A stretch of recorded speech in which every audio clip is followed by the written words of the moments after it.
Up in here, what I was trying to do is we're inside a space and try and think how can you just engage with setting up this space for a conversation, because it's pretty enclosed, isn't it? You have not much room to maneuver.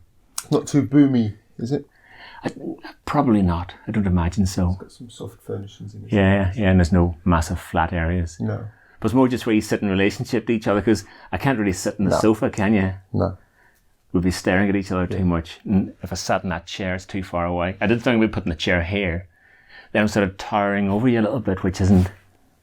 No. That's not right either. No. Yeah. But so I thought that that's maybe something you do as a photographer, where you're sort of trying to create the... Towering over people? No, not towering over people, but think your relationship to the... Because in a way, in this... I'm like the photographer. I'm the Ray Wood, aren't I? And you're the James McAfee. Hope not. Because you have, as long as I've known, you've been a climbing photographer. Absolutely. I mean, well, I actually think of myself as a photographer, but right. Sorry. Yeah. Don't apologise, but I have to make some money. So it's kind of revolved around something I'm familiar with and relatively a market I know. So yeah. It's quite easy to become focused and known for that, which is fair enough. But it stems from an interest in photography per se. Right. And so as what I've just said, a relevant thing in the experience of taking photographs, your absolutely relationship to the... Of course it is. Do you cut the subject? Especially when it's not necessarily a commercial relationship. So that person doesn't have to have you along. Right, yeah. You're there by their permission, if you like. It's not like you're being employed by somebody very often. Which often you are. Sometimes you are, yeah. Sometimes, but very often you're not, and you've just gone along with someone on spec. Yeah. And you may come away with something, and you may not. But you also want to have a nice day. And most of the people I'm involved with are really nice people to hang out with as well, and good fun. Yeah. So that isn't normally a problem. But they wouldn't want you there unless they trusted you and there was some sort of relationship. Right, yeah. Yeah, so, I can think of quite a few people, it's a good fun day out as much as getting some nice photos. Yeah.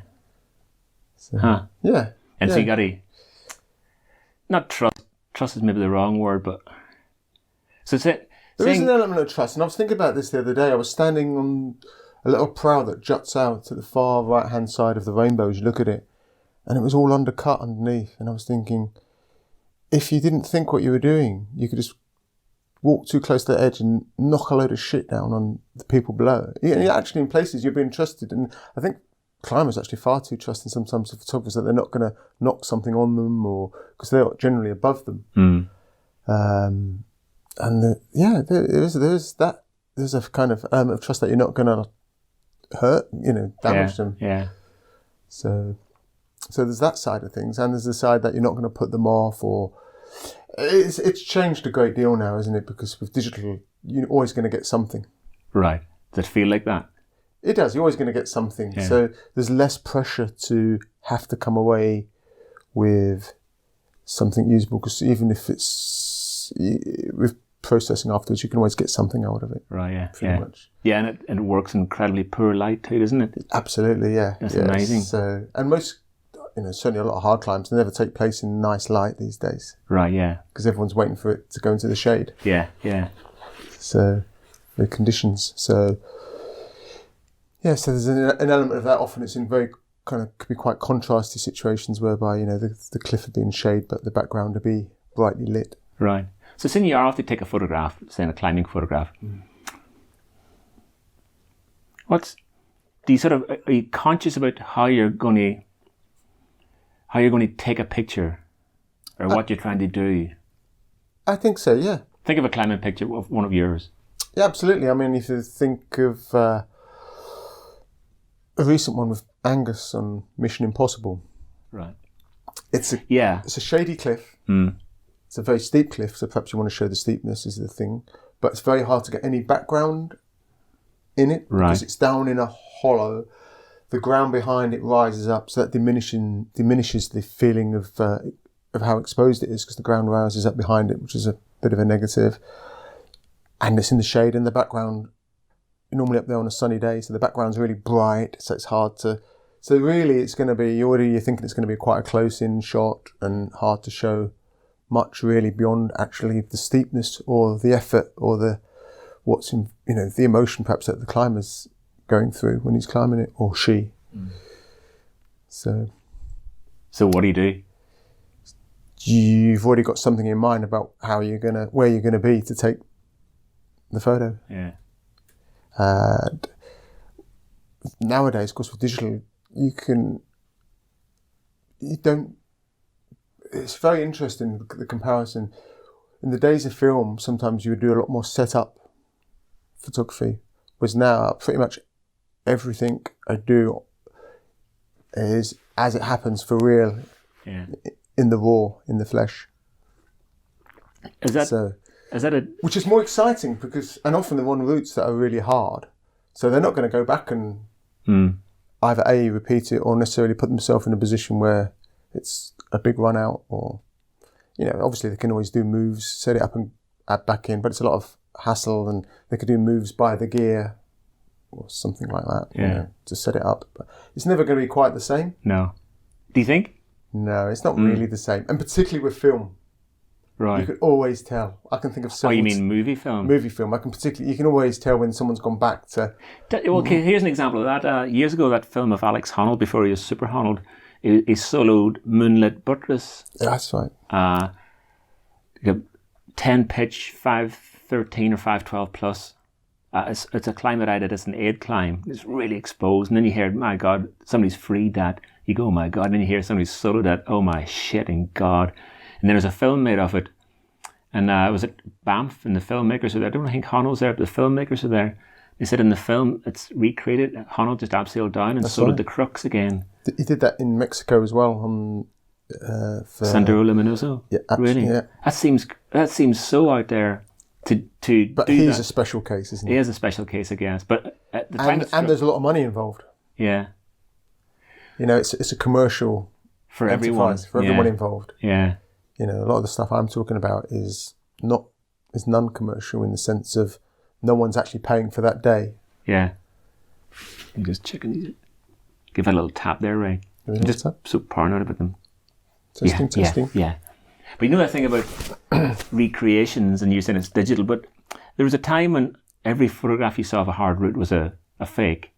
And then I think it was Hard Grit changed that, because even, I think I talked about this with Seb, before Hard Grit, I'd never seen an actual photograph of an E7 getting lead. Every photograph. Well, you say that, and I'm sure Neil won't mind me saying, when I took a picture of, I remember Neil Gresham on End of the Affair. That's the one, that was the apotheosis of that thing. Ken Wilson got in touch to say, that's the best climbing photograph I've ever seen. Right, so let me just... But I never had the heart to tell him it was rigged. Right, okay. There was a top rope hidden around the corner. Yeah, it was a DMM advert of Neil Gresham. It was a Sportiva. On leading End of the Affair. End of the Affair. Yeah. And he had done it. I know he had done back. it. And when I saw that ad, the photograph just blew me away. And then they later found out that it was a setup. Yeah. I was really disappointed. Yeah, absolutely. And it was an interesting image because it was a climax shot, wasn't it? Yeah. I mean, it was almost, there was a sort of porn aspect to it. Absolutely. It looked like some mid-climax. And it was kind of, thought, wow, look what it looks like to lead an E8. That's incredible.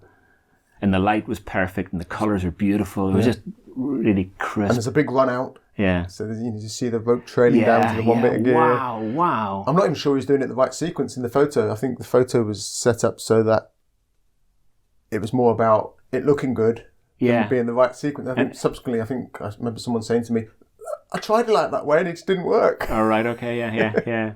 And again, no, it's not a reflection of Neil, because that's what everyone was doing then. Oh, everyone was doing it. That was the particular one because it was so good.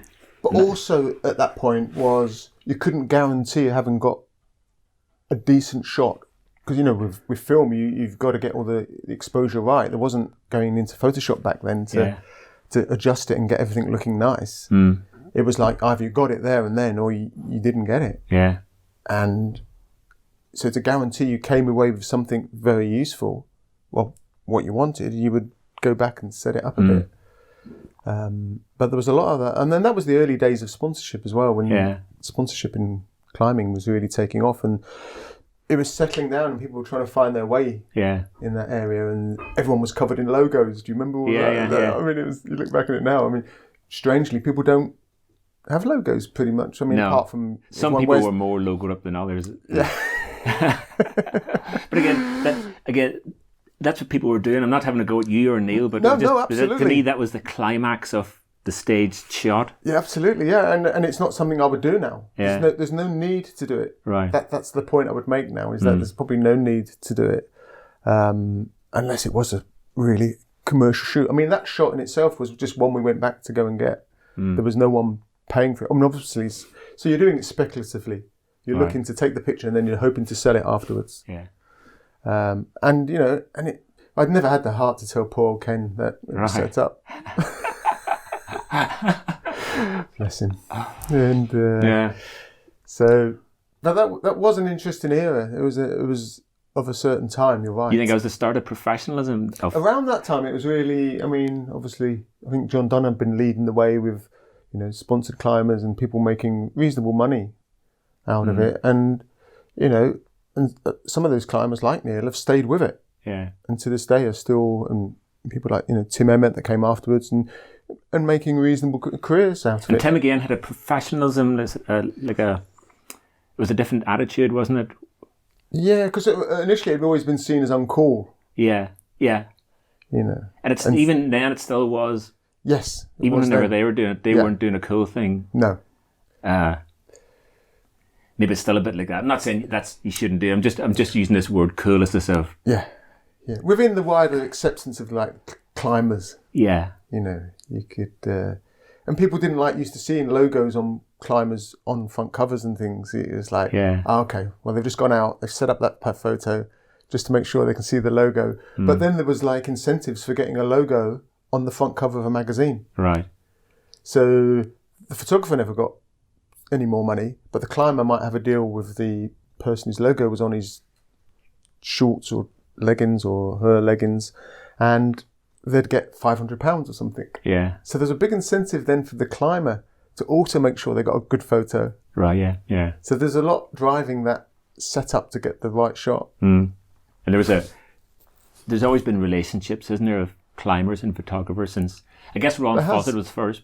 I suppose John Clear was a very obvious example of an image maker in both senses. Very much so. Yeah. 60s documenter of the sort of Martin Boyce and Cloggy scene. Not so much the Joe Brown era. I did do some of Joe Brown, but absolutely more the era after that. And Ken Wilson. Yeah. Ken used to carry around a white jumper. He used to give... Yeah, for people to wear. Pete Crew to wear. Yeah. For his black and white shots. And so, as you say, Ron Fawcett, remember Body Machine and John Beattie. Those people had relationships. And then there's Bernard Newman. With Andy Pollitt. Andy Pollitt, yeah. And Andy, I suppose Bernard was a good photographer and spotting Andy, someone who had that. Yeah, Andy was a great person to photograph, I'd imagine. Yeah. In his heyday, it was long flowing hair and wiry frame. And Lycra. Yeah. Glenn Robbins, who was that's right. Bead Run here, he said in his early days he went to ask Andy could have take some photographs of you whenever he was just becoming a photographer. And Andy said, let me go and talk to the boys. And then he said, Andy came back and said, I've chatted to the boys. You can take me a picture for 50 quid a day. Wow. Hey, don't give climbers ideas. Glenn was like, fuck off. No, it's interesting, isn't it? Because there's always that undercurrent of commerciality behind it as well. So, and I guess the agreement nowadays, particularly with sponsor climbers, is they get to keep their sponsors happy. Yeah. Particularly, this is the top end. This is kind of the top end climbers, and then the photographer hopefully might be able to sell something for a few scraps. Yeah. To still feel a guy.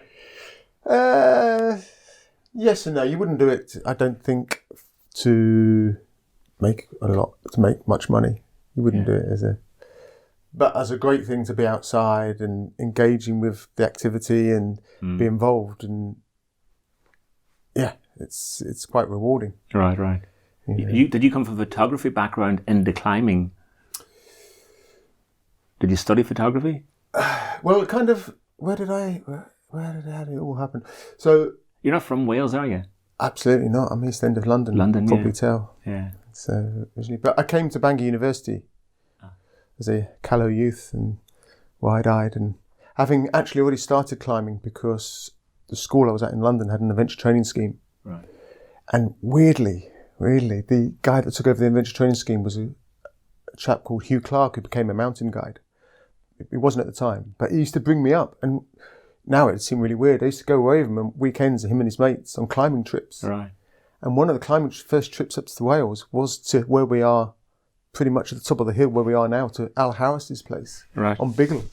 Right. And I was like, wow, this is crazy, because Al Harris, party animal. Who's Al Harris? Al Harris, he was just like a hedonist, a really good rock climber and hedonist of the 60s, I think. Right. A local guy, local climber. Yeah, absolutely.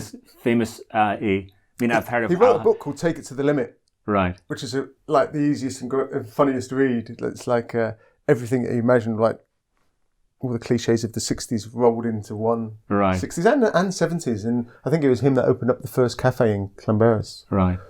Julie's Cafe. I think it was. What of drug abuse, soloing? Oh, just party soloing. He was famous for climbing Zuckertour in Winkle Pickers. Right. He was. He was a sort of the clown prince of that scene, was he? I'm just guessing. Yeah, absolutely. Yeah, no, totally. I mean, sadly, he died in a car crash near Plaza Burnham. Yeah.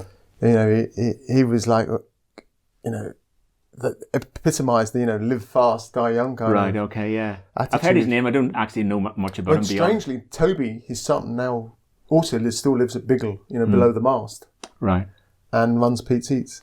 Oh, really? So it's kind of coming a full circle there. Yeah. So, but I was just like, wow, yeah, because there were beer barrels in the cellar. There was seemed to be a party all the time.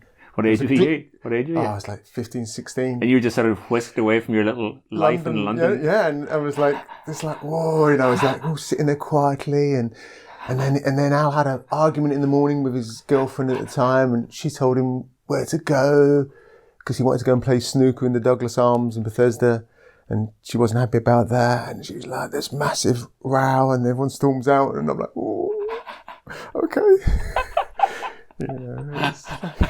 Shit, what's going on? Because Hugh knew Al because he was done teacher training at Bangor. Right. So my first introduction almost was just a few hundred yards up the hill from where we are now. Right. Okay. And I never knew I'd actually end up then living just down the road from Biggle. Right. This is your early impression of climbing. Was this scene? Right. Yeah. It was these like kind of wild people who. It was just kind of a bit chaotic, it seemed. Right, yeah. Felt a lot of fun. Yeah. So you spent a bit of time there and you... Not much time, that was just like a weekend, and then you go away and went to places like Stony at weekends from London and training on the Regent's Canal walls. And did you go to one of Al's parties? Well, no, I didn't. No. Right. No, it was just that weekend, and there was obviously a bit of a party, but not... Right. But you heard all the stories. Yeah. So that was the first kind of impression, really. But I went to Australia. Then, whilst in Australia, I don't know, I borrowed somebody's camera, I think, and took some pictures and thought, it's quite nice. And I wasn't really, I was climbing quite a lot at that time, but I was also paragliding.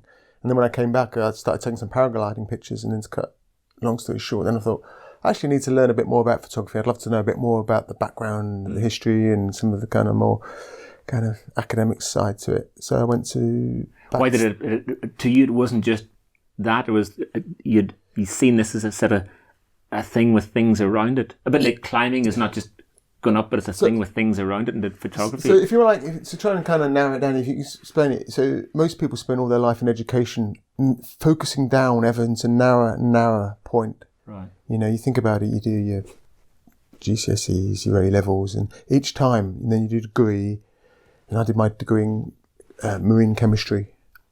And if you think about it all the time, you're being narrowed down into smaller filled of You area. you're studying the knuckle of a crab. Yeah, it's something, it's Your like... life devoted to And this that wasn't knuckle. really me, and then I started a PhD, and it was like, oh my God, this is like kind of, that was organic synthetic chemistry, and it's like, oh, this is kind of getting narrower and narrower. Yeah. And then I remember seeing the supervisor like 3 or 4 months in, and he said, hey, we had a little chat, and I said, oh, I want to go off skiing, and I was in this lab, and I'd be gazing up at the skylight, and there'd be a big patch of blue sky, and I'd be like, oh, I wish I could get out. I hear the train a rolling. Yeah. And he said, well, Ray, if you find yourself in the bath and you're not thinking about such and such reactions, then perhaps you shouldn't be doing a PhD, because the level of dedication, you've got to be into it.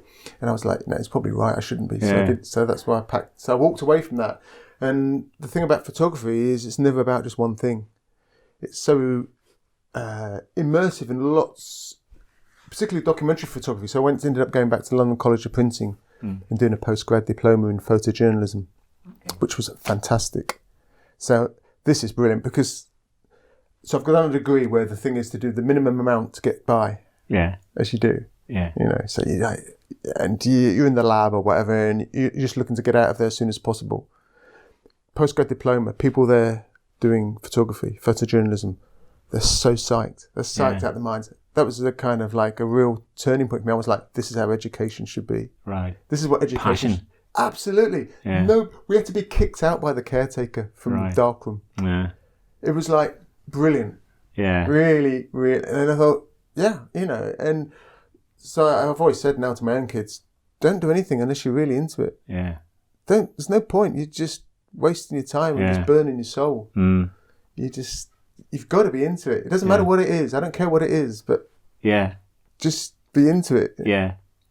And so that was a real eye opener, and that was a fantastic year. That was, and we had leading photojournalists of the time coming in and just chatting to us and talking through their work, and that was. What ideas were you becoming exposed to then? Well, you see everything from like kind of more. How would you say, more kind of community-focused documentary styles to war photographers, like there was Paul Lowe who'd been in Chechnya. I can't even say it properly. And so there's a really broad cross-section. Might have been someone documenting AIDS. There could have been Gillette Edelstein, portrait photography. It was a wide spectrum of people. So that was really good. So you could immediately see the thought process behind a lot of what was going on. Right.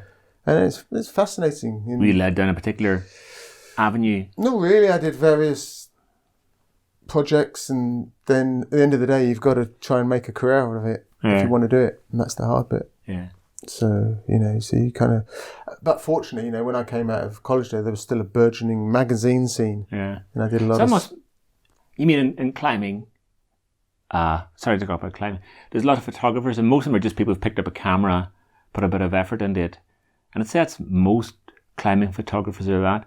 But you're somebody who spent 1 or 2 years dedicated to the craft.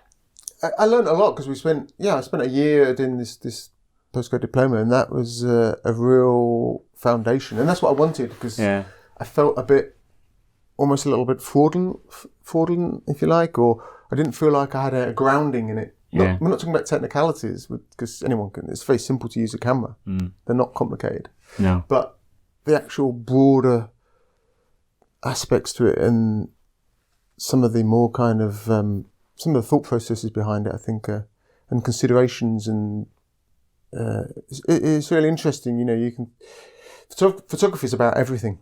Yeah. You can take a camera and document anything, really, pretty much. Yeah.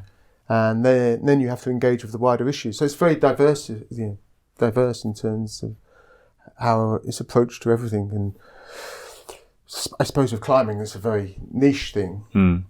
But it still has aspects where, sometimes it takes you wider than that. And particularly when it's related to the outdoors, and then you start getting into the environment. Climbing's never really been just about climbing. I don't think it is. That's always been one of the attractions to it for me. What do you think? It's not about climbing. It's not just about climbing, is it? Well, I guess it's about everything, because if it becomes a major part of your life. It's the way you see lots of things. It's about community. Yeah. Hugely about community.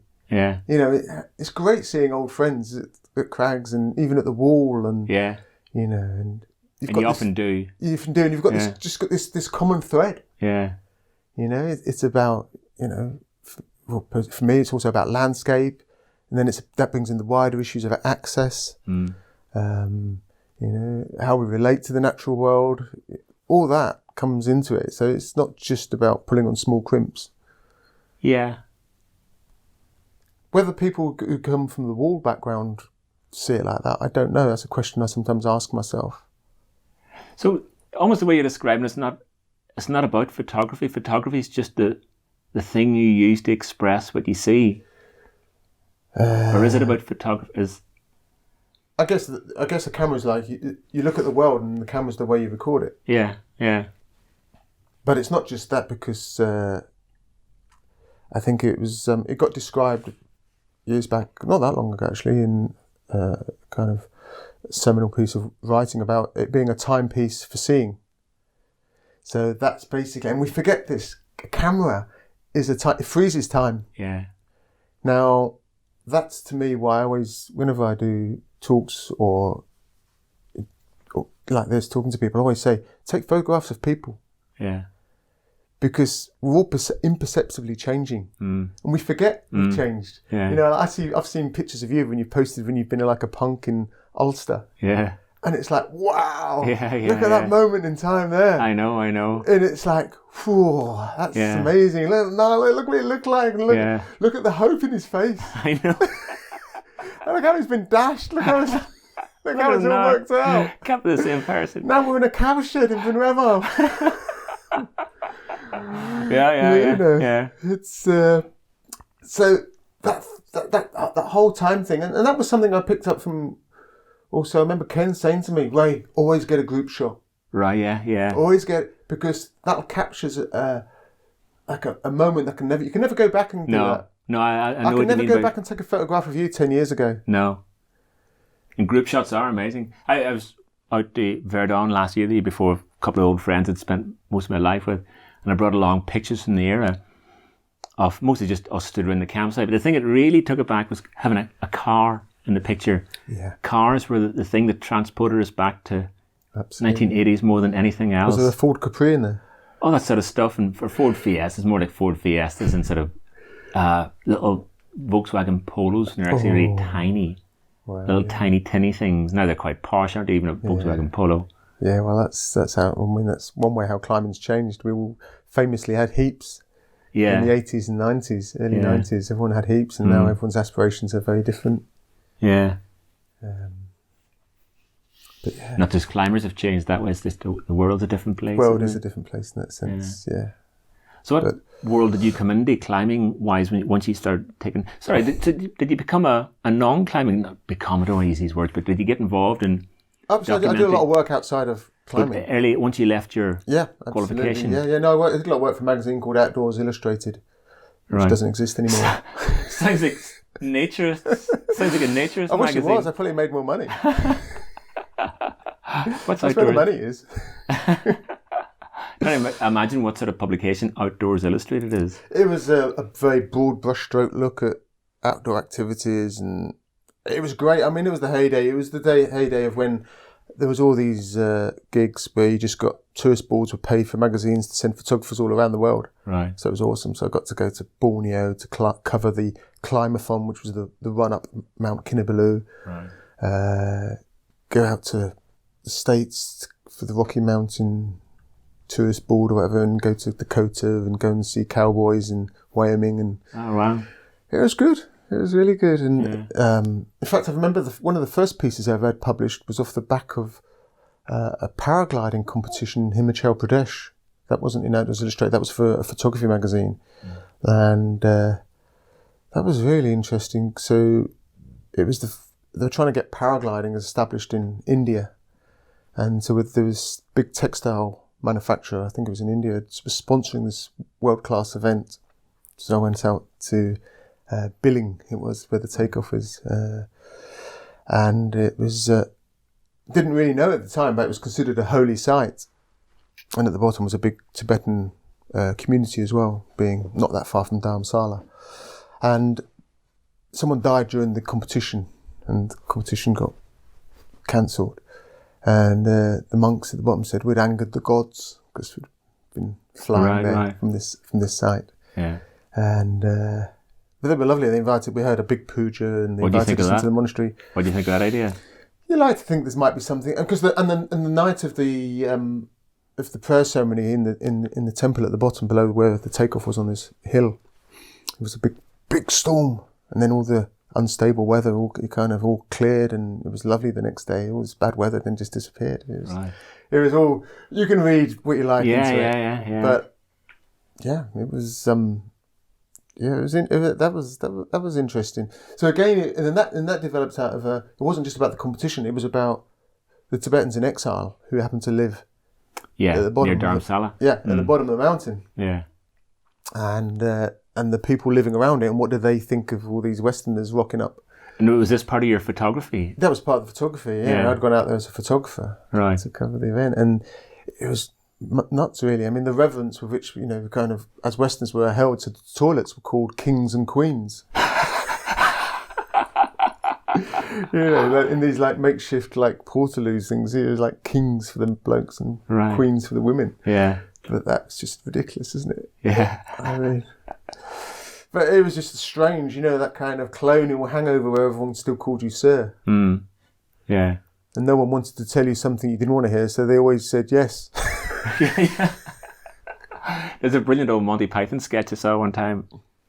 It's based during the Raj, and there's all these generals playing croquet, and they're all standing around the croquet pitch, but they've got Indian servants doing the croquet shots for them, and so the general will just stand there, and an Indian servant will come up and knock the ball, and it'll roll across the pitch and go through one of the little hoops, and they'll go, "Bloody good shot, general! Bloody good shot, general!" It's a really, really brilliant take on maybe looking high altitude mountaineering's like that, isn't it? Absolutely. Well done for getting to the top client. Yeah. And it always makes me think of that Everest, willingness tourism. To please. Yeah, absolutely. Yeah. So where somebody else does all the work and the money gets the credit. Quite funny. Yeah. I mean, but so coming back to the people side of things, I remember I posted a shot that I dug out recently, and I'm not very super organised in my photos, but I found this group shot and I posted it on Instagram recently, and I was like, wow, there's people in that photograph who aren't with us anymore. Right, yeah. And you look at it and go, wow, look how young so-and-so looks. And look at them. And you forget. And then that takes you down all sorts of roads in your own mind. Yeah. You remember the moment when the photograph was taken? I remember trying to herd cats, trying to get everyone to stand outside Pete's Eats. Right, yeah. I think I might know that picture. There's a snapshot of a scene. Right, okay, yeah. There's everyone, Pete Robbins is in it. Yeah. Ben Bransby was around at the time. Will Perrin was in it. Right. But John Redhead was also in it. Yeah. There's 30 or more people in it, isn't there? About that, yeah. And, Adam Wainwright's in it. Uh-huh. And it's just a little snapshot of a scene that's kind of, it was vibrant. And there's still a vibrant scene. It's just slightly different. It's just... I've got one like that from Arco, out in the Arco Rock Masters. Sat in a step, everyone is sat in a step. And there's people like, Jerry Moffat's there. People like Anna Storr and Kellyanne Fishhuber, maybe Jakob Schubert's, and just like about a dozen of us. And did you Alex get in it? Johnson. Did you get Yeah, I remember asking somebody, because I was just involved with these people then, and I asked somebody to take the picture and send it over to me, and this German guy did. Yeah, I was on this. I wouldn't take the picture.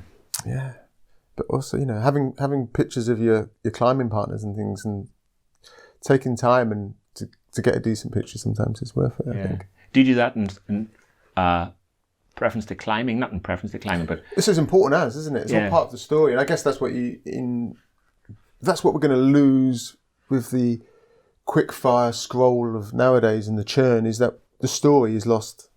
What do you mean? Well, so if you were going to... We used to get profiles of people, perhaps, or a story of a climb wouldn't be just about people knew just climbing images, it'd be a variety of images.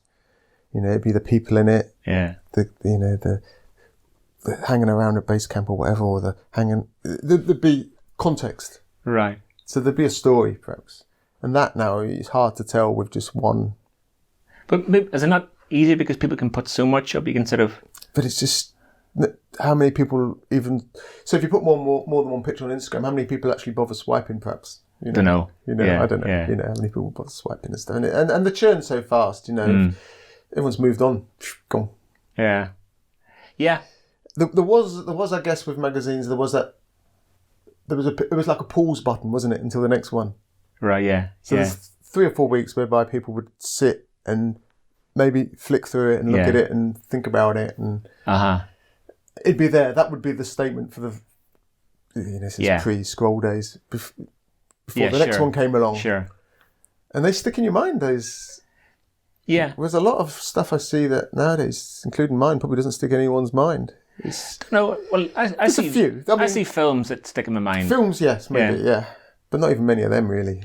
No, but Are you talking about climbing films? Or? I've had got a copy of High magazine from 1994, February 1994. Not a lot of it stuck in my mind, to be honest. I remember... The odd one has. Yeah, but I remember, for example, I think it was On the Edge, where you had Jerry, chained up below Stoney. Oh, kidnapping Jerry Moffat? Yeah, kidnapping Jerry, Yeah. Because it was a bit left field. Yeah. But that's, I remember that from back then. I'm not sure if it was just in a feed, whether I'd remember it now so much. Or Right, whether yeah. It stayed with me. Yeah. And there's a few things like that. I wrote a story moment. for people to... the story was a fictional story about kidnapping Jerry. I wanted to climb a Ben Moon, and so I kidnapped Jerry Moffat and the ransom demand was to climb with Ben Moon. So, and I showed this story to them. I'd never really met them before. Maybe met Ben Moon once and never met Jerry Moffat. And said, would they be up for photographs? And they said, yes. So I went and took these photographs. And one of them was Jerry Moffat completely naked in a little woodshed in Stoney with his hands tied behind his back. And I'm talking to him about rocks versus walnuts or something like that. I can't remember the words. I just remember the picture. Because he's just in his underpants, isn't he? No. He's no underpants? No. Okay. He's completely naked. No, there was no schlong out there, was there? No, just because of the way he was sat down. Yeah, that's right, yeah. Maybe some buttocks. Well, you could see the fact that he's completely naked. Yeah. What if we get Will Buzzy to do that? Recreate that today. Can you imagine how that'd go down? Hi, Will. I'm a big fan. I've written a story. Are you up for it, mate? Just come to this shed. Just come to the shed, mate. Band of birds all come along too. Matt, it's okay. You can watch. Yeah. So I'm not sure. It's just, yeah. I mean, there are certain images. I mean, like that shot Hongi took of Margot when she did La Rambla. That was amazing. But that was raw emotion. Again, that wasn't a climbing shot. No. That was, someone just, wow. Yeah. What have I just done? Yeah, it was an amazing picture, wasn't it? Yeah. But that took kind of thought to make sure he got the picture. Yeah. Probably didn't take much technology. Probably just that, but it's just... But that's a thought process, isn't it? So sometimes often the thought process is as important as actually being able to... Although interesting, that emotion is on film as well, isn't it? Is it? I haven't seen that. Yeah, on the film of Break on Three. And that's one of the best climbing films I've ever seen. Which film is that called? It's called Break on Three. It's about Margot Hayes doing La Rambla and... Biography, yeah. Okay, I have seen it, yeah. And she's such a star, isn't she? Oh, man. See, yeah. For someone so young, the creativity that she's obviously got, as well as her climbing, and the way she sees the world is quite heartening, really. It's not just pictures of her hanging off edges, and it's kind of a more kind of wider view of the world. And, yeah. I mean, not everyone can do that, but it is kind of refreshing. She must have been a very, not a lucky position because it's all your own choice, but in terms of lots of famous, professional climbers, you can tell head offices telling them what to do. Yeah. And that's true for 99% of them. Absolutely. And she's someone who can clearly see that head office is not telling her what to do. No, absolutely. And she doesn't, so rare. You can tell that she doesn't post for the sake of posting. Yeah. We said we weren't going to talk about social media. Oh, it's life, it's like photography, right? We can't get away from it, can we? Well, no, it's dominated. It comes up in every conversation we do. I do for Jancrack, because it's kind of like a pervading. It's almost like it lets you see where you stand in the world, how you feel about it. Yeah, see, that is a downside to it, because it can always become a yardstick, particularly for photographers, by where they measure they are in the world. Right, yeah. And that can be quite a mentally, a bad way to, so you start kind of becoming a bit angst-ridden or kind you mean of worried. the like type anxiety. thing? Yeah, the whole thing, the whole approval thing. Yeah. You know, I've posted that, I've not got enough approval. Yeah. Oh my God, I'm shit. Yeah. Oh no. Mm. You know, so you can develop into this like really bad negative feedback loop of... Yeah, but not just for photography, but that's for everyone. Absolutely, yeah. Because it's an expression of who you are, isn't it, in some ways? True. But I guess particularly with anything like photography, where you're saying, and it's quite a conceited thing to say, isn't it? You're posting something, or certainly, because I don't use mine particularly to tell people about my life, because I don't think my life's very interesting, so I don't think anyone's, who's going to be bothered, and I'm just adding to the noise. So what I'm posting is pictures that I'm thinking, people might like that picture. So that's quite conceited. So basically, you're sticking a photo up there and you're saying, I think this is worthwhile you looking at, worthwhile you spending time to look at. So that's quite a big statement. Yeah. So you're putting that out there. If people don't like it, then does it really matter? Because you really should come down to, I think it's worthwhile. And if you like it, great. If you don't, that's fine. Yeah. But it's not obviously how we work, is it? Because, you're like, we're all looking for validation, if you like. Yeah. And if you don't get that validation, then, oh my God, oh no. But definitely part of you is looking for that. Yeah, I think we all are. I guess you got to manage that. I wish we weren't. I wish we could live this Zen-like existence whereby we just plough our own furrow irrespective of what other people really think of us. In terms of our work, not as a person. Hopefully we're all being nice people, but... Yeah. And I wouldn't be surprised if... how do you feel about your writing? If you write a piece, and do you feel afterwards, do you kind of quietly ask people did you enjoy that piece? No.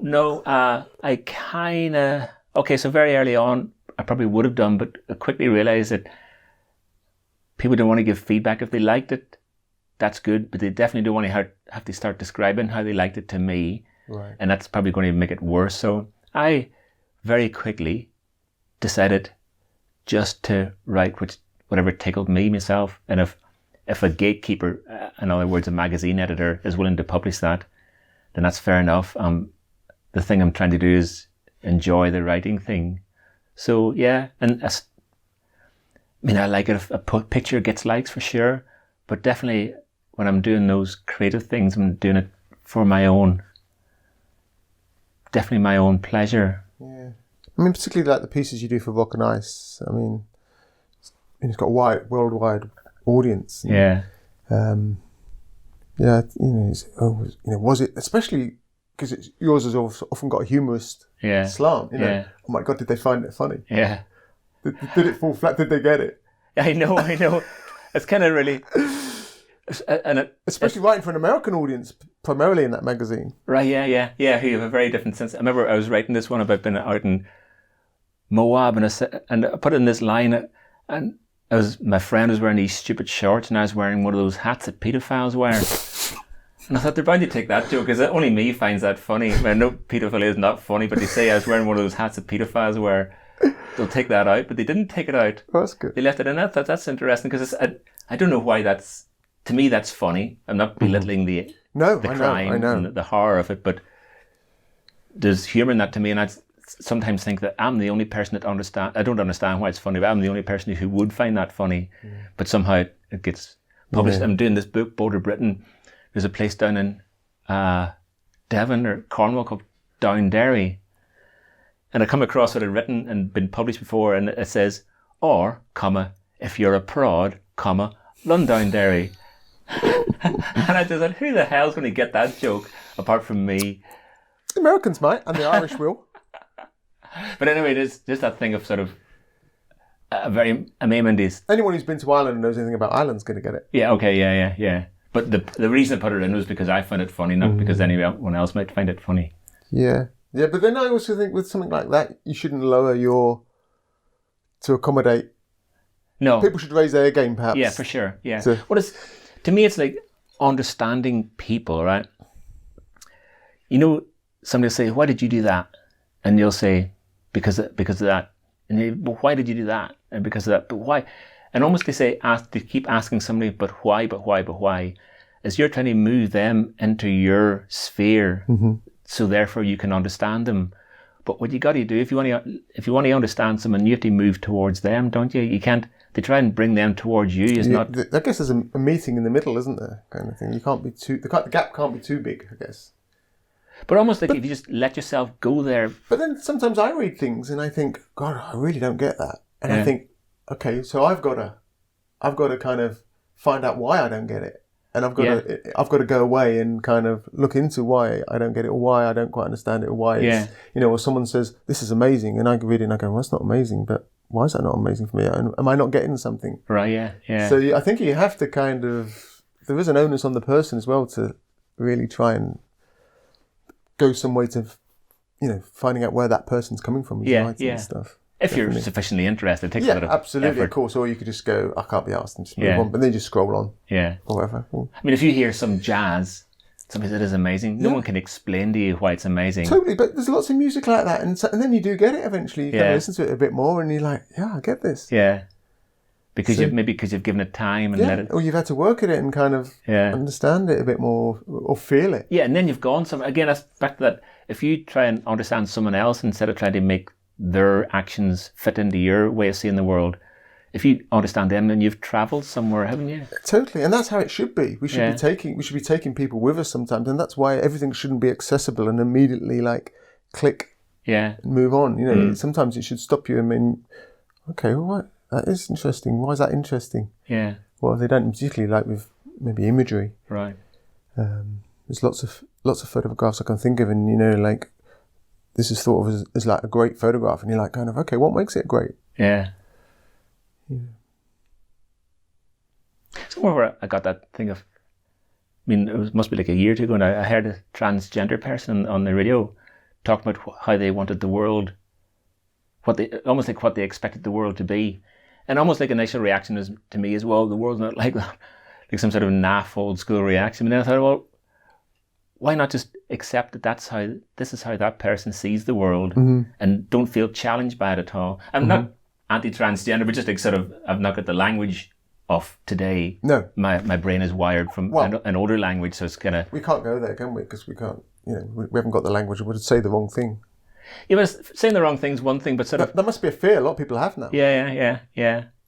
You mean well, and you are a good person, but you can inadvertently say something that's taken out of context, and suddenly everything blows up. Yeah. Sure. I can think of liberal... Sorry, you were saying, but I can think of liberal,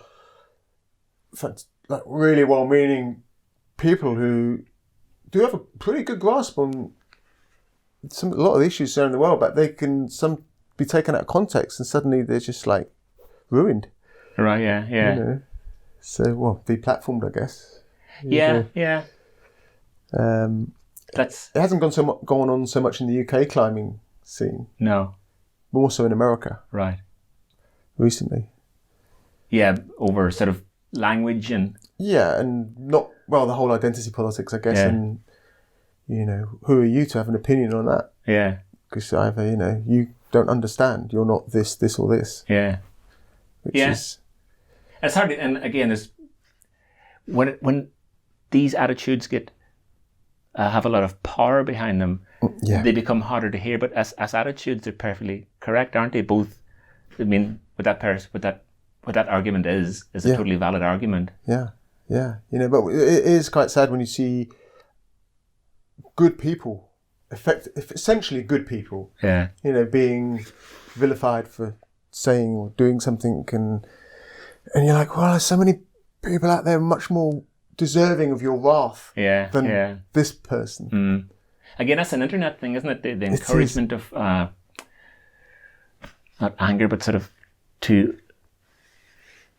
go down one side or the other emotionally. Yeah. I mean, everything's so binary, isn't it? Yeah. It's the nuance is lost. We haven't got nuance. That's the thing. We haven't got the space or the. It's not like how we would sit in a pub and have a chat. Yeah. And you could have a chat with someone that might have totally opposite views.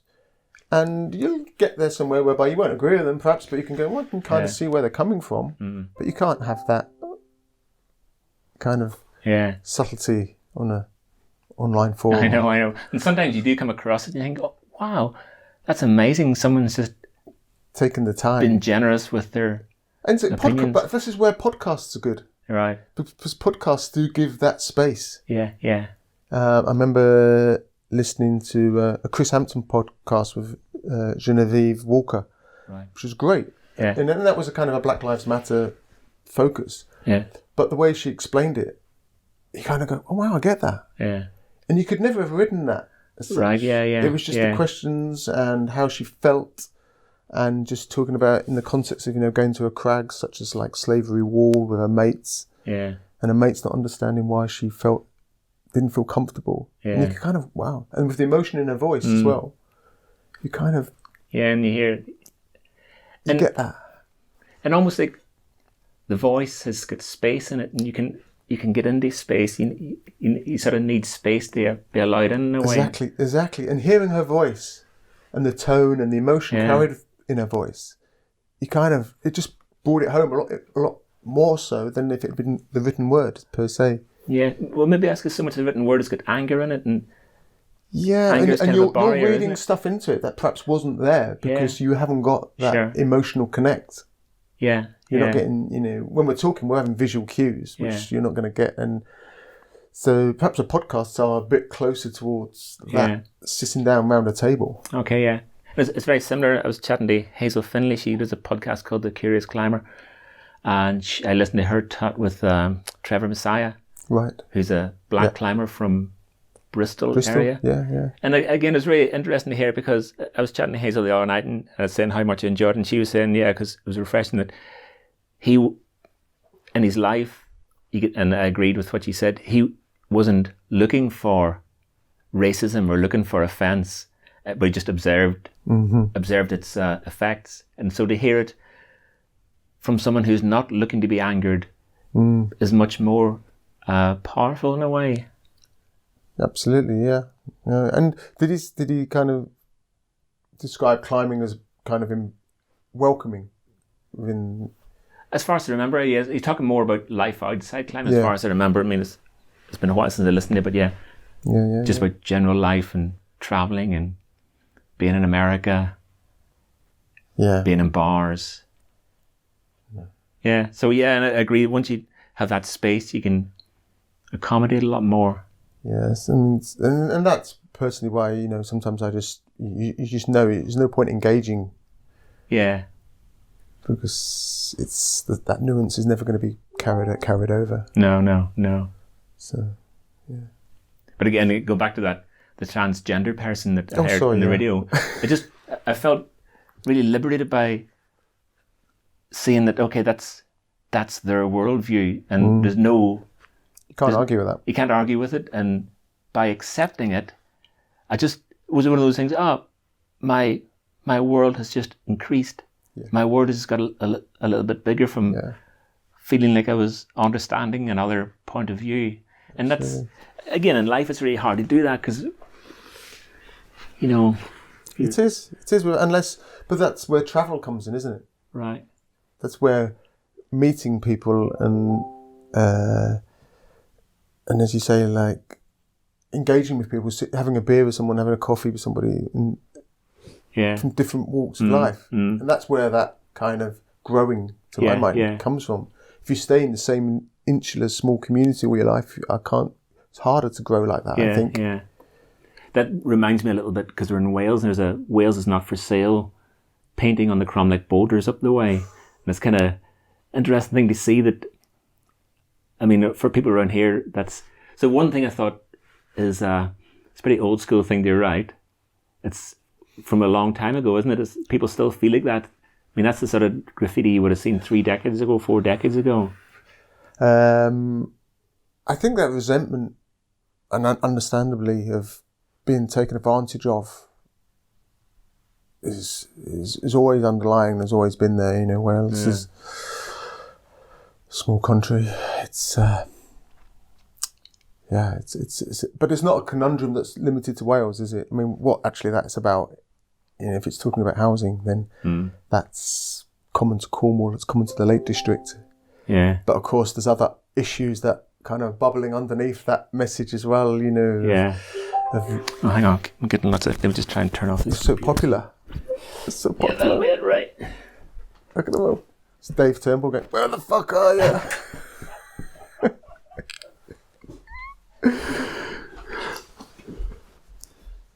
What's causing all this? Oh, God. It's Rishi saying you're off furlough.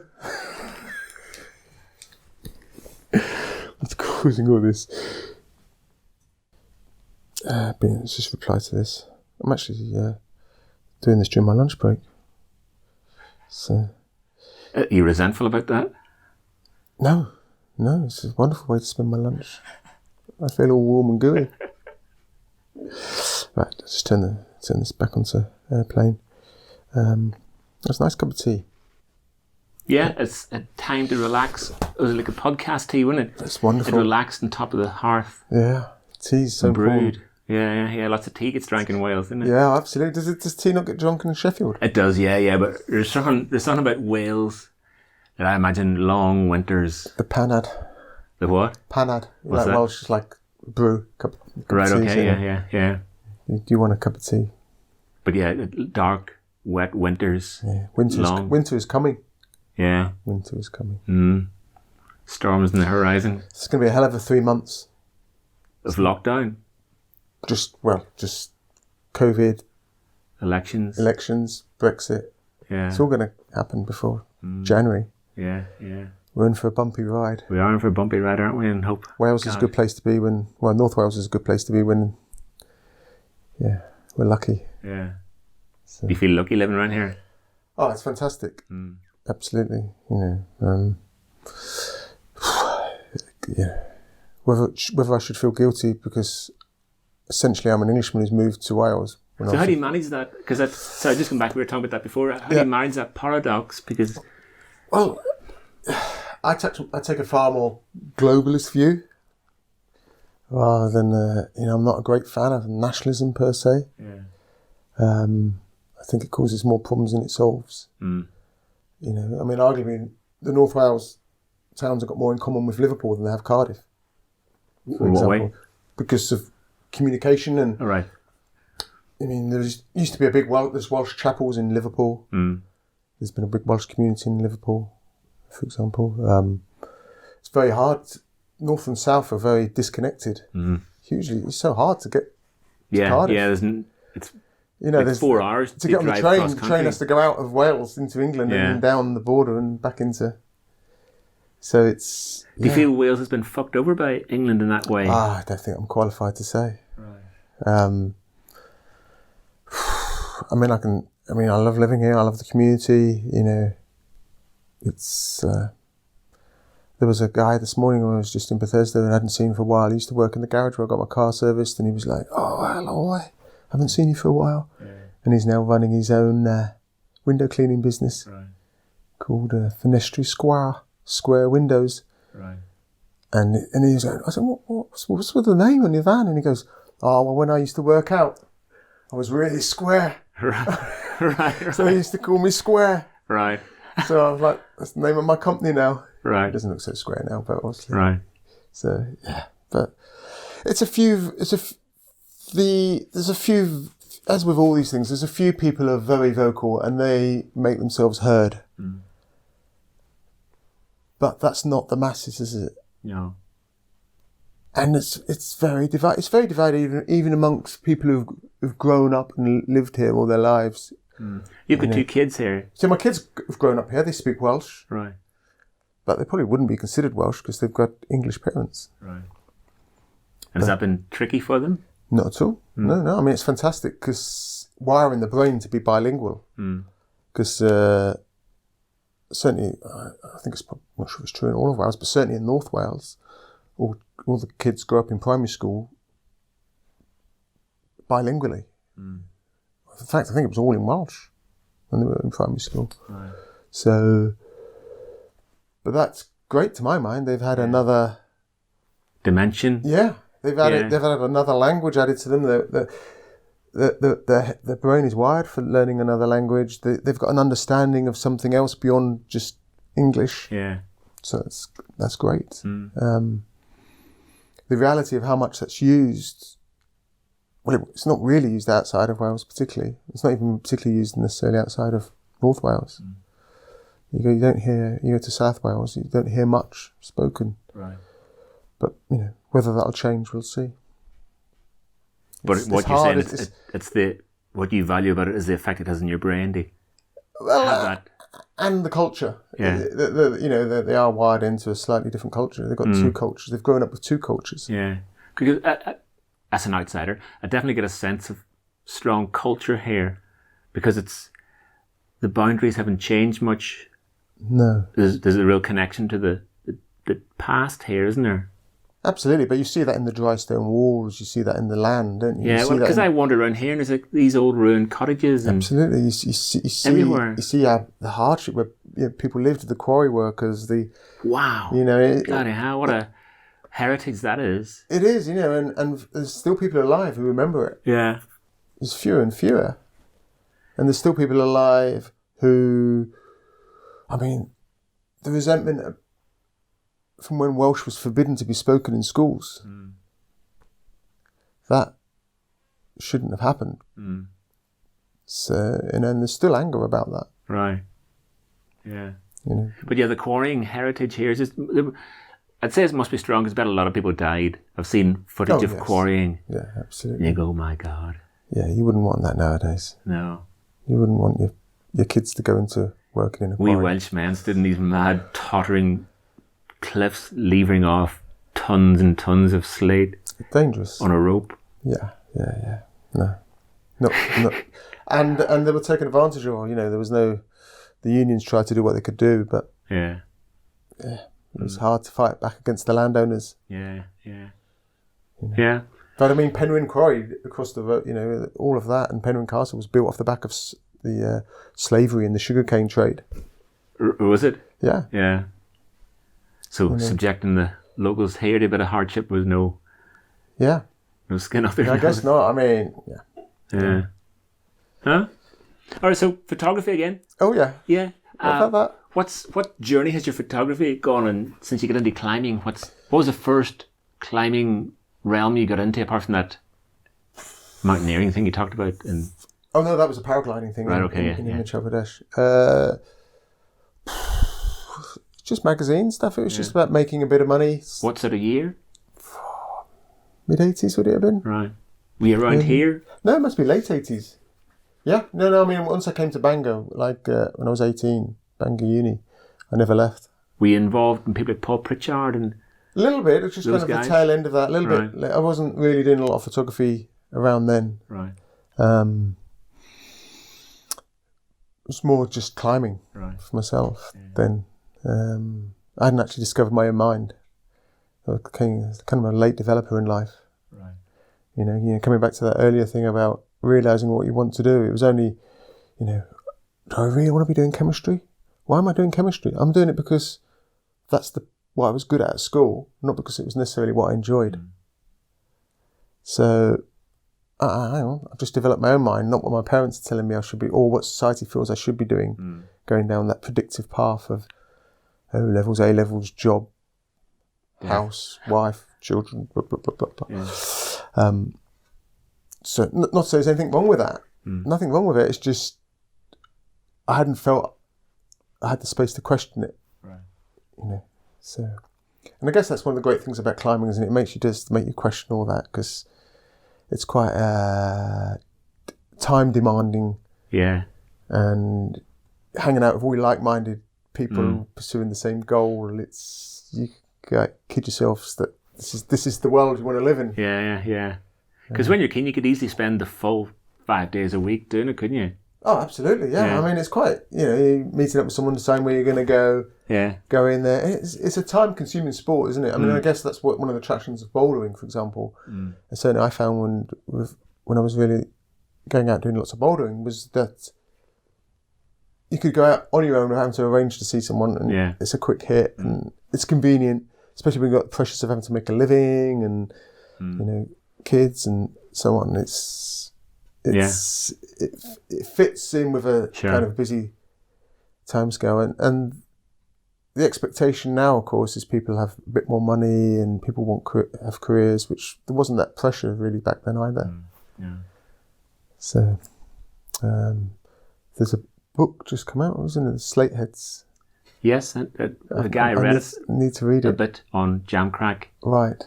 A few episodes ago, there's an extract. There's two Slate ones. There's Paul Pritchard reading about something he wrote about Trevor Hodgson, and an extract from That was Slate. a lovely piece that Trevor. Yeah, it was beautiful. Paul wrote about Trevor. Yeah, just beautiful. That was really really lovely. So, tell us about what inspires you in climbing photographs. Think of some non-Ray Wood climbing photographs. Can I go for a wee? Yeah, sure. You got to go out and across there. I'll have to take off my... Yeah.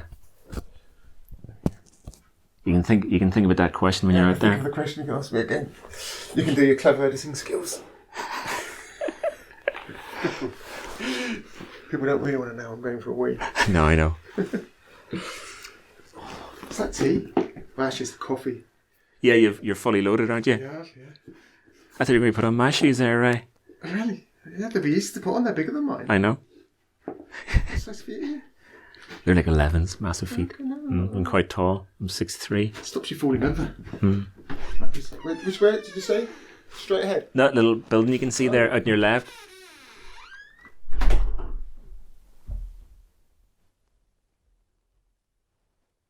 Is anyone else finding Ray really boring?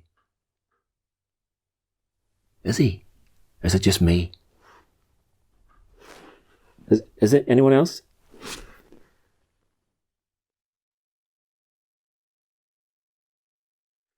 Anyone else finding Ray boring?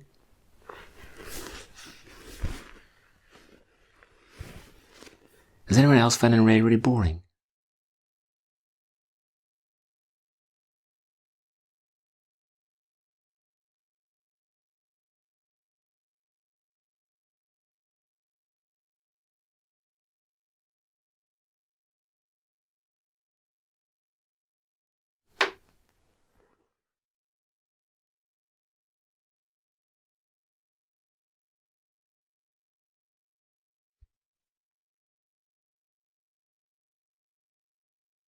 Fucking microphone. That fucking other microphone isn't working. It was working at the start, now it's not fucking working.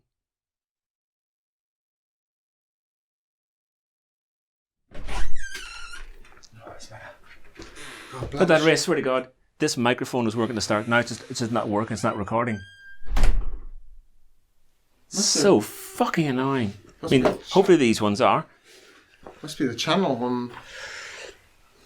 It's just kind of unpredictable. I don't know what to do. Is it the cable? Is it the cable? Is it the mic? Have you swapped the cable? Have you tried different cables, different XLR cable? Yeah, actually, I should try that. It might be the cable. It's so intermittent. It's very hard to. It makes me think there's a connection that's loose in the somewhere in the XLR cable. Right. Yeah. I can't think the it was cut out in the machine. Is it working now? No, not this one. No, yours probably is. Yeah, yours is, but mine isn't. That's fucked, isn't it? That is a bit fucked. It's a bit weird. It's not what you want. I've got. I might have an XLR cable you could try it with. I've got other ones. Okay.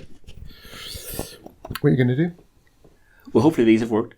You're going to unplug that and plug it back in, that cable? Does that do anything? It could do, but that recording is fucked now, isn't it?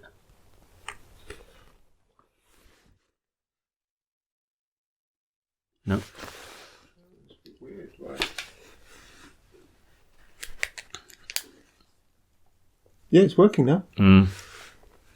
But it just turns itself off. It's a connection in the cable, I reckon. Yeah. But is it it's the not mic? that, it's the mic. Yeah. It's either the connection in the mic or the cable. But you've done something there and it's changed. It's now working. And it just turns off by itself, so you can't manage it. Is it working now? Yeah. Cool. Oh man, what are we going to do? Well, hopefully that one's worked. The phone has worked. phone. I hope. Fuck. Oh well. So these both into the phone? Yeah. How have you got them both into the phone? You've got a double... Yeah. Nice. Yeah. Yes. all the time. And if it doesn't work right, it hasn't worked. Am I being filmed? Yeah. Oh, I didn't realise that. Yeah. But I film them all, but I never do anything with the films. okay. I've got them all filmed. Good for posterity. Yeah. I wouldn't have picked my nose if I was being filmed. So it's asking you about other photographs. Oh, yes. Other climbing photographs you've seen in your life. Oh, I don't know. Any jump out? I mean, there's lots of good climbing photographers. There's lots of great climbing photos, isn't there? Yeah. I mean, everyone's got like favourite photos and stuff. But I guess I kind of like, anyone who was wanting to get into climbing photography, I would tell them to just get into more wide photography per se and other images. And basically any image that, provokes an emotional response is working, isn't it? Right, yeah. The worst thing that you can ever do is someone just go, oh, that's boring. Yeah. You want them to... You don't even think it's boring, just nothing happens. Nothing happens, yeah. I guess even if you think it's boring, that's a bad emotional response, really. Yeah. But, you want to be feel some frisson. Yeah. About it. And it's a lot to ask nowadays with the output of pictures and the number that are out there. Yeah. But I mean, traditionally, I guess America's always been the place where photographers have done better. I mean, I think they reward people who work hard in creative arts more so. It's an enormous market, isn't it? Is it? Is there that many more people climb in America than Europe, for example? I mean, it's just... I don't know, it just seems that way, that they've always been rewarded more so than...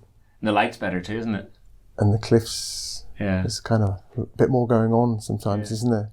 Arguably, what we're given to work with. I know.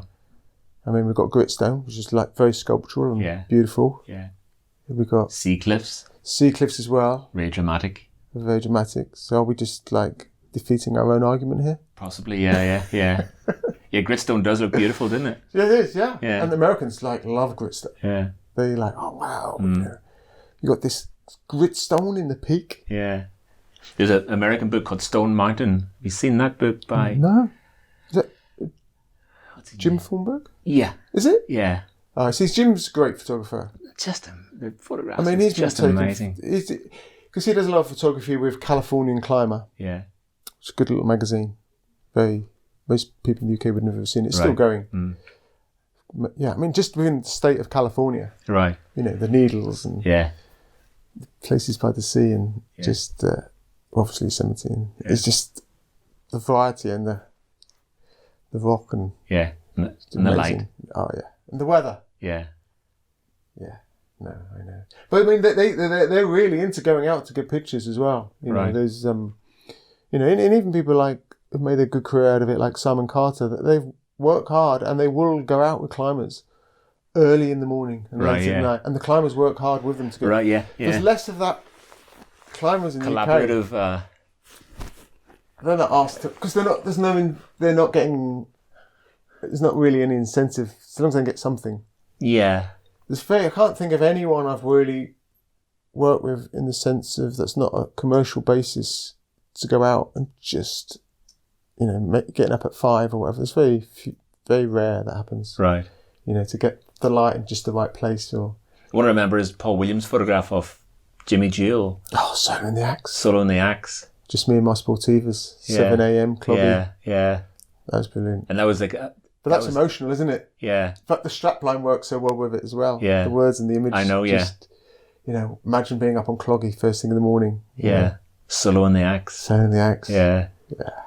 Because that's one thing I never thought he was very rated for this, but Paul Williams was an amazing photographer. I thought his photographs were really He was very much on the scene, very so enthusiastic. Yeah. Big character. Yeah. And so I was thinking too about climbing videos now. They're really good, aren't they? Climbing films are really good. Yeah. But almost they're so good, it's not climbers making them anymore. They're filmmakers who make films. Where it's... Yes. A lot of them aren't sort of... I'm not saying that they're not into climb, but they're not passionate climbers who happen to... There are some people who do. Yeah. But the effort in making a film now is so great. You sort of... Well, also, where's the incentive to make a film? Yeah. That's really polished. Because the artistic drive. Yeah, I mean, what did you think of the artist? The Lots of things I liked about it, I guess. It's a very personal thing. I just remember thinking, God, Americans take themselves so seriously. Look how seriously everyone's taken all this. And that was my very emotional reaction to it, seeing creative things as how you emotionally interact with it. But I thought it conveyed some of the wider engagement with the subject. You know, even from he's an artist, isn't he? From a photography point of view, yeah. Yeah, you can tell that. You know, Boone's an artist. Thinking about it. Yeah, that was what I thought was nice about it. But also, it comes back to what you were saying about personal relationships. You know, there's Mike, the filmmaker. Yeah, Always been kind of in the shadow, if you like. Because there'll be not an axe to grind, but there was preordained. So in this film, Mike Call, the implication is they fell out one time, and Boone has done really well since that, and Mike less well. Is that? Well, I don't know. No. Now I think they feel kind of more on an equal. Right. I think Mike's quite successful with his filmmaking. Yeah. I've only met him a couple of times, and I first met Boone went out to Utah with Ben and Jerry, and I mean Boone's a big character. Yeah. So having met both of them as well, but I thought that played nicely on the. You know, Mike's always been there photographing and filming Boone and stuff, but in the shadow, and maybe he felt he never got the recognition. Right. The film's very generous towards Boone, isn't it? It is. Yeah. Very nice. Yeah. Maybe he doesn't question perhaps some of the single-mindedness and the drive required. It touches on it. That, you know, there's that big question, isn't it, about high achievers. Yeah. People with a vision, and this applies to either someone being creative or even top-end climbers. That comes at a cost. Sure, yeah. And it's interesting, you know, how far along that line is the cost acceptable? Yeah. Or is that just a personal thing? And the further away from that... But what about people that get hurt along the way? You mean individuals? Yeah, like Mike obviously felt a bit... Yeah. And the statues are always built to the extreme people, aren't they? Yeah, absolutely. And they're held up as being the examples we can all be if we try. But that's not necessarily a healthy model, really, in terms of... Very narcissistic, yeah, and very... By their nature, they have to be very selfish, perhaps, or single-minded, to the exclusion, perhaps, of sometimes other people's feelings or compromise. That's what I would say, the word. It's hard for someone to compromise. Yeah. And compromise can be seen as a weakness, but it's not a weakness. It shouldn't be seen as a weakness, strength, really. Isn't it? But then we never give anyone, so and so. We don't even give someone credit for Niall didn't go out today because he went for. No. He took his daughter out somewhere because she really wants to go and see such and such. No. And often when that is expressed, you sort of feel you've got to express it in a sort of harumph. Yeah. Oh God. Okay. And it's where it's not true at all. And it is very unglamorous and it's very unsexy. Yeah. Was like, I went out again, another, like, I nearly got my project, you know. Yeah. That's the story, isn't it? Yeah. You know, it's like, I've been out again pushing it and training hard. And yeah. And what you were saying earlier on is expressed in I heard a thing saying there came a point where I had to choose the life or the art, and not the work. Yeah. And I chose the work as like an artist. I chose the work. Absolutely. You know, and I think for many climbers, they choose, well, like any top-end athlete, I guess they choose that to a certain degree. And some manage to combine the two with more success than others. Yeah. But traditionally you hear, like, perhaps a lot of people say, I'm never going to go out with another climber. Yeah. Because climbers seem to have this, because, as we said, it's time-consuming and... requires a big commitment sometimes. Yeah. Climbers don't seem to be very often very good at compromise, or I don't know if that's a bit of a sweeping generalisation. Yeah. But climbing's pretty good, isn't it? Yeah, no. That's one of the things in your life. It's a good crack, isn't it? Yeah, it's just so amazing to go climbing. So amazing. It is amazing. And it's interesting because you say that, because when I was paragliding a lot, just when it was starting, just as it was starting to become established, and that was great and stuff. But I missed physicality. Right. You sat in a seat boating around the sky. Yeah. And I thought, I could just sit here and get fat. Yeah. And it was only the walking up the hill with a fingerboard up here. It's what? You could have a fingerboard up there. even if it's that, there was that, I just missed the physicality of it. Right, yeah. And now climbing's become increasingly physical. Yeah. And I really, for whatever reason, it's another aspect. I mean, climbing's so diverse, isn't it? Mm. There's so many aspects to it. Yeah. There's so much you can get from it. Yeah. It's I think that's one of its great attractions, you know. Mm. And So Ray, it's all the time I've known you've been a photographer mainly involved in the climbing world. Partly because it's a world I know. It's always easy, isn't it, to and it's on my doorstep. I live in a climbing community. Right. My friends are climbers, a lot of them. My connections are with climbers. Yeah. So. Yeah. I was about to ask some really interesting question there, but literally it's gone out of my mind. I shouldn't butt in, should I? No, I know, but it's totally gone. It's something to do with your continued relationship with the activity and whether it's changed. But that wasn't a better question than that. That's not the right question. That's a very shit question. Forget about it. We're talking about physicality, weren't we? Yeah. Where were we?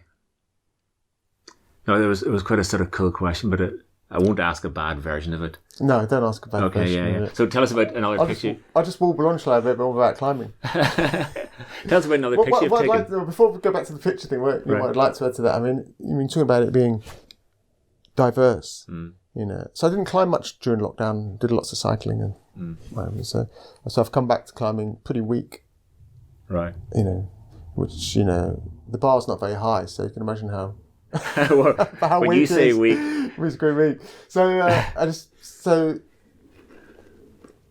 there was a kilter board installed at the local climbing wall at the Beacon, right? And so I thought I'm going to kick my ass and just get in at the deep end again to get fit again. Yeah. And I've been on that, and it's amazing. What, really? So sad to say, isn't it? Yeah. So sad to say. Why?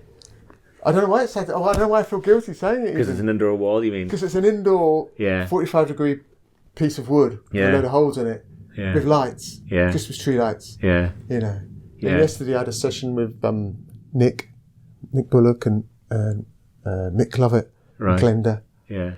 And the banter was great. Yeah. And your soul feels exalted. Oh, and you feel wrecked afterwards. Yeah. You feel beaten up. Yeah. Much more beaten up than if you've just been bouldering or even doing routes. Or you feel like you've been kicked around and abused. Yeah. And with 3 other people who are sort of probably at home in loose E7s. Yeah, but still struggling on the dealing with it, you know, but loving it as well and loving the demands of having to move fast and power. And it's just, I guess it's the endorphins you get from that exercise thing possibly as well. But it's got its own creativity about it. Yeah, you wouldn't feel the same if it was. I wouldn't feel the same after a weight session, I don't think. No, I wouldn't. No, the repetition would be just do your head in. Yeah. It? But and just like taking the piss out of each other, and we probably pissed off everyone else in there. But it's great, isn't it? And then you know you've got these 2 guys there, you know, at home, as you say, like recently doing like at pointing loose E7, E8s, having as much fun on a overhanging piece of plywood. Technology. Yeah. And isn't that great that climbing's moved on and now we've got boards with lights on? Yeah. That flash up and you can just... It's amazing, isn't it? Yeah. Incredible. Yeah. So I don't know. There's so much of it to enjoy and in some way walls have become like the new pub. Yeah. As beer's got more expensive. Yeah. People now socialise at walls. Yeah. And round boards and round training and round... I mean, God, I don't know how you'd survive a winter. I don't know how we survived winters in North Wales before the climbing Before climbing was, I know. No? What would you do? There wasn't any form of training at all. I guess you went to the pub loads. We did. I mean, I go to the pub far less now. Yeah. Because it's really expensive and actually climbers are a lot healthier now than they used to be. Right. Do you think so? Don't know. Do you think they're healthy? I think so. I think people... Oh, yeah. There is... Well, that's a sort of weird improvement culture, isn't there? there is an improvement culture. Yeah. Yeah, and okay, you could say is that a good thing or a bad thing? I don't know. It's different. Yeah. Again, you can see the goods and the bads in it. You know. Yeah. It's an improvement culture so long as you don't base where you stand in the world on that relative to everyone else around you. As long as you just keep it personal to yourself. Yeah. And it doesn't become an obsession as such. I think it's, I mean, health's the most important thing we can have. And it really is. At the end of the day, such a beautiful if you're going to put that pyramid up there, your pyramid of what's important to you. And thankfully, my health is okay. But even despite that, I've recognised that I treasure my health. I don't treat myself well necessarily, but I treasure. Yeah. What? Yeah, I'm quite a steely advocate for trying to look after yourself. I know it sounds really boring. Yeah. It's not particularly glamorous, but I enjoy good food. Yeah. And when I mean good food, I mean organic food. Right. I mean, people take the piss out of me about it. Yeah. But I don't care. Yeah. It's like I haven't got many vices in life, so if I'm going to pay a bit more over the odds for good food, then I'm happy to do that. Yeah. Yeah. I mean, my old man, he never, he didn't say many things that were that kind of stuck with me, to be honest. He wasn't a great thinker. But health is the most important thing you can have. He did say, and he's right about that, because he suffered with some bad health at the end of his life.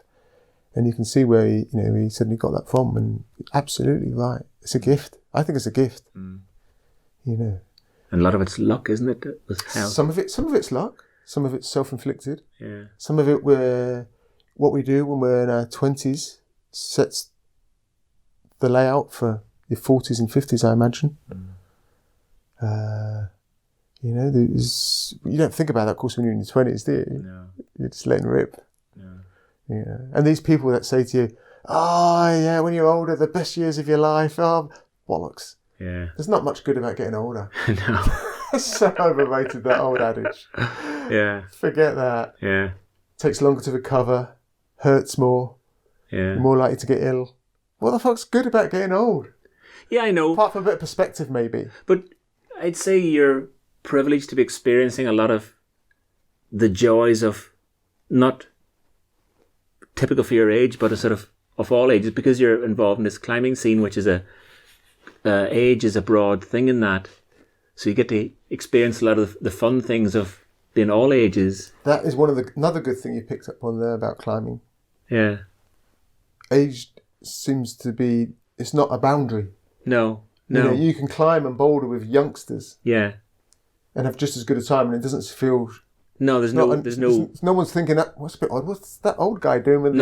There's none of that. That young kid there.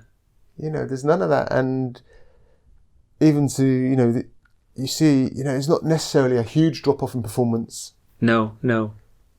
So, and it's great, isn't it, to see people nowadays like still trying as hard now. Yeah. In their 40s as they were in their 20s, and like, I'm not going to be beaten. Yeah. That's cool, isn't it? Yeah, and I do wonder though, how do we age gracefully? Yeah. How do we age gracefully? How do you? Do you think that's not grace? Well, it is, yeah. But I mean, ultimately, you do reach a point where you're not going to be able to do what you could do. How do you deal with that? I know. Do you still feel you've not reached that yet? I've not reached that point yet. Yeah, No, I'm not finished. I feel I still kid myself. I've still got better to come. Yeah. No, I feel that too. I'm pretty sure if I had the time now, I could climb better than I ever have. Yeah. No, I'd like to think that as well. You've got to want it. And I would still want it. I mean, I can really access that stupidity that makes making the next move really important. Yeah. And I can still sort of get to that place. I mean, how important can sometimes a problem or a route become to you? I mean, it's ridiculous, isn't it? How you can become so, I've got to go do that route. I've got to. And your whole focus becomes around that. Yeah. But, of course, as you get older, other things come into play, and you do have to compromise a little bit. I think it's time, mainly. The thing, yeah. Time. Yeah. And then you could argue money buys time, which therefore buys creativity as well, to a certain degree. Yeah. So sometimes it's quite hard to be creative because you haven't got the time because you've got to earn money. So if you're not doing creative projects that pay, then something has to give. So you strike me as like an artistic, creative person. That's one of the things I see. I can hear people scoffing and guffawing now and just spitting their tea out. So in your connection with climbing over the years, do you feel you've managed to express? No. Are you sort of not content? But content means looking back? But have you managed to sort of do something in your medium with that creativity, with that artistic ideals? Do you feel you're managing it? No, not really. Not really. I think of late, the way I've been photographing it's been mainly like people doing important ascents, right, primarily.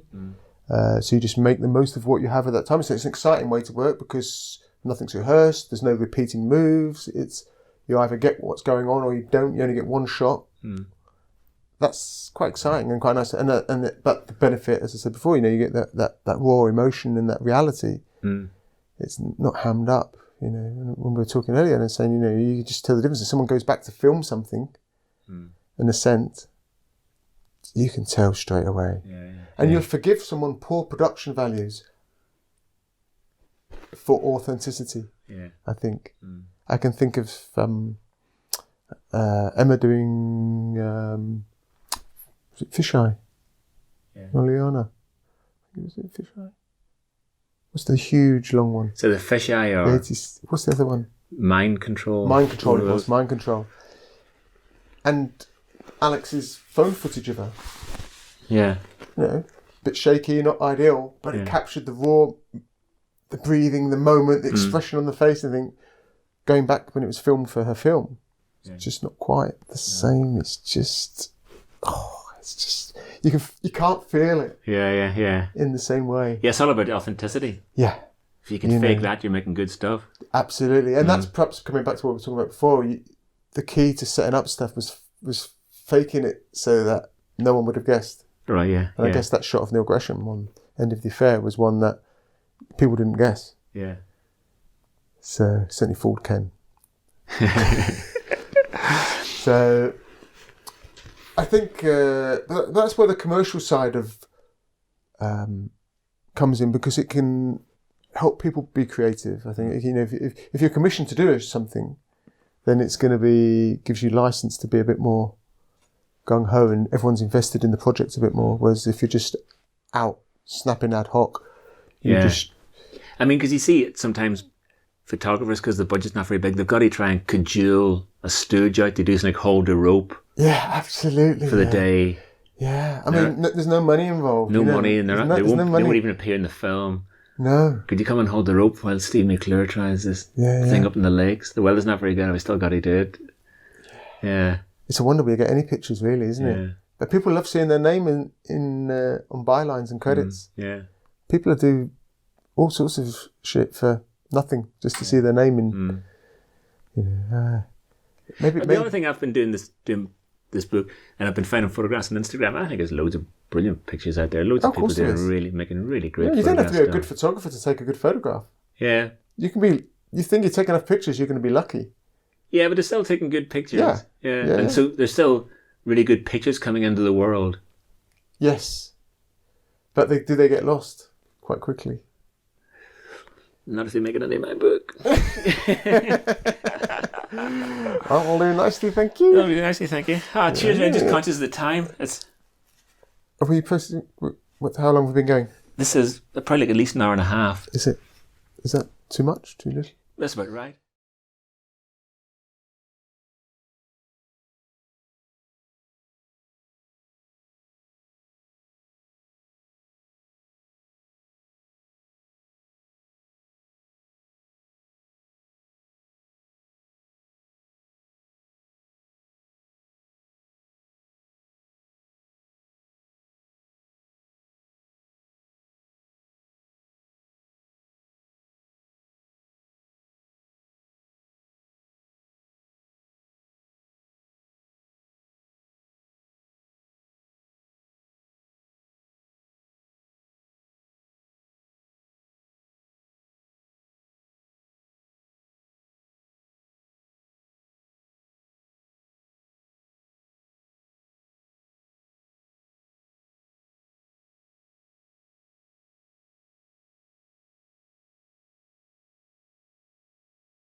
All right, Ray, amazing. Is that enough? Yeah. True. That was a yarn. Is it a yarn? I don't know if it went very quickly. Does it always go quickly? Yeah. It always does go Yeah. quickly, isn't it?